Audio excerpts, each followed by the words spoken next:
Hey, welcome collectors of all ages. This is Mike with Jayhawker Vintage Cards, and I'm recording this on Thanksgiving Eve, about 10:30 at night, my time. I just got off watching a live stream with Dylan, Double D, his friend Joe, Lou Rock was on there, Greg Midlife Cards was on there, and then Mike Petty as well. So, talk about a lineup. It was a lot of fun, and it started off in terms of, it was just a couple people on there. And then just a couple people were watching. Myself was one of them. And then some more people started coming in, and we just had a blast. And if you haven't watched that, you should. You probably won't be able to see the comments. The comments were almost as good as the guys talking. But it was a great time, and it really made me think how thankful I am for this YouTube community. Tomorrow actually is Thanksgiving, and that is my 8th-month anniversary as a content creator.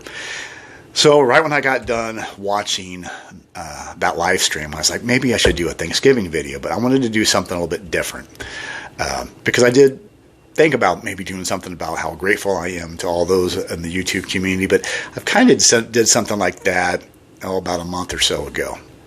And actually I did that, I think, for my 6-month anniversary video. But I wanted to do something a little more personal, and hopefully I could make it through this. My dad and I didn't get along very well. He did not like that I collected cards, but he was a big sports fan. Don't get me wrong. He loved his Kansas Jayhawks. He loved the Royals, loved the Chiefs. He did tell me that his favorite player as a kid was Mickey Mantle, but he grew up in the Depression. He grew up not having toys, not having luxuries, not having anything. I mean, he and his brothers came home, worked in the field, did their homework, and that was pretty much their life. And my grandpa was basically a monster to those kids.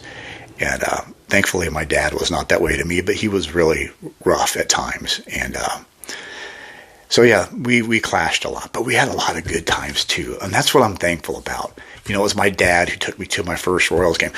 Took me to the game where I saw Nolan Ryan pitch when he was still with the Angels back in the 70s. And Nolan Ryan, when I started collecting cards, became my guy.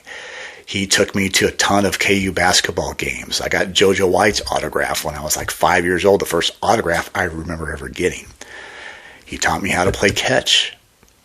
He did a lot of stuff. So we watched a lot of games and stuff growing up, when I was growing up. But he did not like that I collected cards. Hated it, in fact. Always was trying to say, sell those damn things because they were everywhere in our house. And he never bought me any cards except one time. And that's what this video is going to be about. Because it is the most special hobby moment in my life. And now that he's been gone for about 8 years, I am thankful. For as much as he would yell at me to sell my cards, he never made me sell my cards. As much as it bothered him that I collected and spent my money that I earned from shoveling snow and mowing yards in the summer, he didn't make me sell my cards. He let me buy what I wanted to buy with my money. So let's kind of get into this one time when something special happened. And I've talked about it briefly, but not in depth like this. So he woke me up on a Saturday morning. Now, he was a smoker, so a lot of times he'd have a shirt with that. I called it a cigarette pocket. Anyway, he woke me up on a Saturday and said, hey, I want to show you something. So went to the dining room. I sat in one chair, and he sat over here kind of to the corner, the head of the table. And he reached into his pocket of his shirt, and he handed me a little stack of cards. There's probably 15 cards. Now, he didn't know anything about the cards. I'm sure he didn't even know who most of the players were. Maybe, I don't know, he never talked about, baseball from when he was growing up. But the very first card that he gave me, which I'm going to show you, is the one card, if I had to sell my entire collection, but for one card, it would be this card. And it's not because this guy's my favorite player, because he's not. But this was the first card in that stack that he got. And it was a 1961 Topps Roberto Clemente. Now, obviously, I've sent this off for grading earlier this year. But these cards are in really nice shape. So I'm looking through, And as I'm looking through these, I was a big time collector even back in those days, and I was very conscious of condition. So I was just shocked that these were in such good condition. But I was looking through those. He'd walked into the kitchen, and when he came back into the dining room, he was carrying a sack that was like this. And it was, when he handed it to me, and it was about this full of 1961 tops and about that many 1962 tops. So I'm not going to show you all the commons. I'm going to show you the kind of the stars, semi-stars, because, and then I'm going to tell you how much he paid for these. So I'm just going to go through the ones that I have not sent off for grading yet, and we'll start with the 61s. So here's a Brooks Robinson. And again, the shape of these cards is some of them are just really nice. There's a Robin Roberts. There's a Ron Santo rookie. NL batting leaders, a couple guys on there. Mays and Clemente. 61 was known for hatless pictures. There's a Jim Cott. One of my favorite players of all time, Vada Pinson. Another one of my favorite players of all time, Eddie Matthews. And again, the shape of these cards. This guy is actually from my hometown, Lawrence, Kansas. Ralph Houck.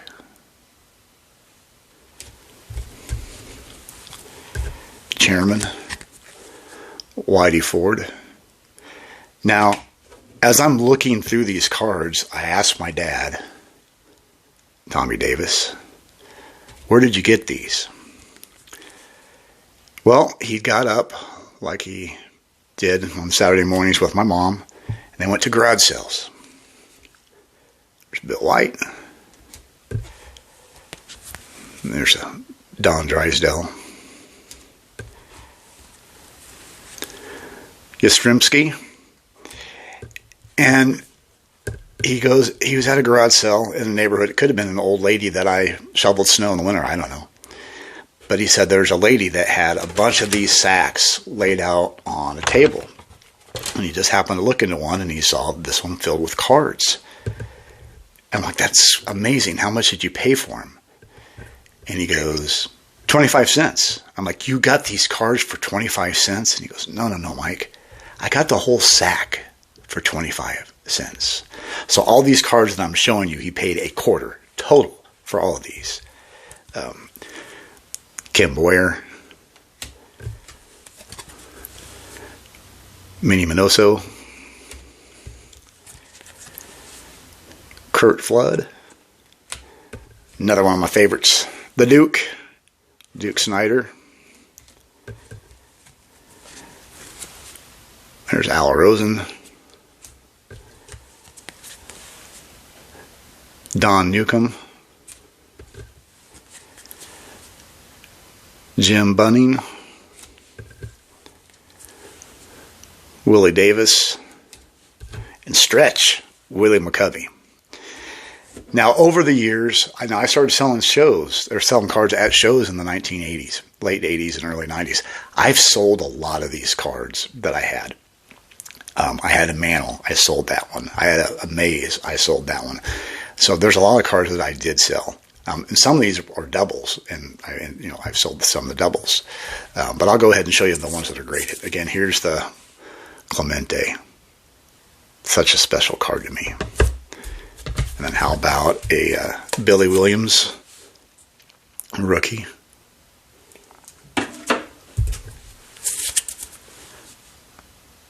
Stan the Man Musial. And this one's just beautiful. Frank Robinson.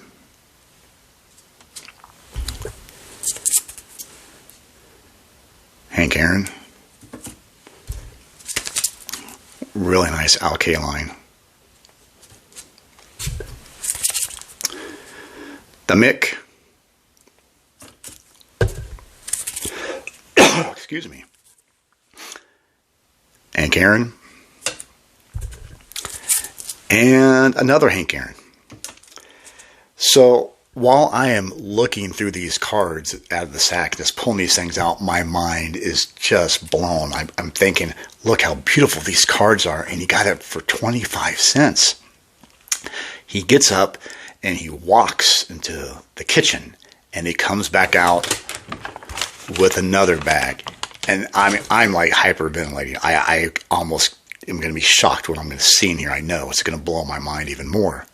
And I open up the sack and I look down in the sack, and it was full of nuts and bolts. He was more excited about that sack filled with like mismatched nuts and bolts than he was about the sack of cards, because that just didn't mean anything to him. And when he passed away, of course, I inherited all of his tools, and he had a tool cabinet. And in that tool cabinet is that sack of nuts and bolts. He probably never used a single one of them. But to him, that was the deal. And he got that for $0.25 as well. So I'll go ahead and show some 62s. I didn't get as many 62s, but there's still some pretty good ones. And again, I've sold some of these over the years. Ernie Banks. Brooks Robinson. Stan the Man. Harmon Killebrew. Joe Torre. Hank Aaron. Willie Mays. There's a lot of all-star cards. Frank Robinson. Don Drysdale. Warren Spahn. Luis Aparicio. Rocky Colavito, and then a couple cards I actually sent off for grading are the 62s. Sandy Koufax, and then Yogi Berra. So again, I was blown away at these cards, and it absolutely, looking back through all the fighting and the arguments and the butting of the heads, this is definitely, that was definitely my favorite hobby day, my favorite, most memorable experience in the hobby. And so, Dad, I am thankful that this one day you changed your mind and decided to get me some cards. I wish I would have kept all of them, looking back, but I'm not going to regret this day at all, because now that he's gone, I think more about the good times, the times that he took me to Lake Texoma to go striper fishing several times. He taught me how to fish. I love fishing because of that. I'm thinking about more of the good times than the bad times. And so again, thank you, Dad. For all of you, I hope you are having or have had a wonderful Thanksgiving, safe travels, and until next time, I hope you all enjoy collecting.